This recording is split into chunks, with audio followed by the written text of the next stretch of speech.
Nationwide injunctions are an abuse of power.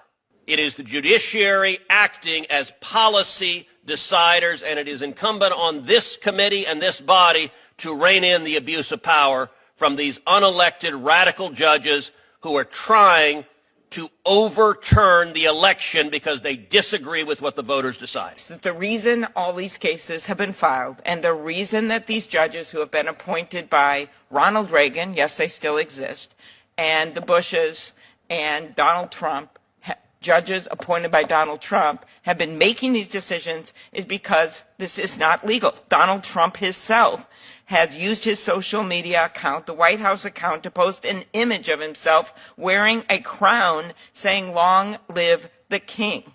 The issue is that we do not live in a kingdom, and Elon Musk is not his court jester. Ours is a nation of laws in which no one is above the law. That is why 39 different judges from vastly different backgrounds, appointed by 5 different presidents, have made clear that these are illegal actions.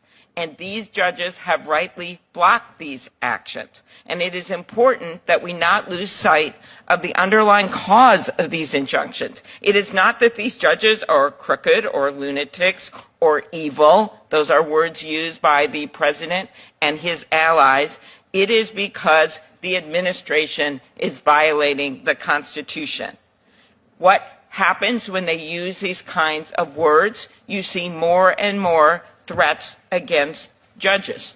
And that is what we're seeing. That is why federal judges and the U.S. Marshals, who are responsible for protecting them, are sounding the alarm about a spike in threats against judges.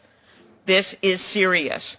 And unlike what Senator Cruz said, I'm remembering when the threat was made, the horrific threats, and the man was in Justice Kavanaugh's, on his neighborhood, on his street. On a bipartisan basis, we came together and got more funding for the judges and changed things so that they had more protection. So what he said was completely untrue in terms of Democrats and Republicans decrying violence. We didn't just decry the violence, we actually did something about it in response to a court that is run by Justice Roberts, who is a Republican appointee. So I think that kind of language actually makes the situation worse when it's not even true. But unfortunately, Senator Cruz left, so he did not hear my response to what was a lie.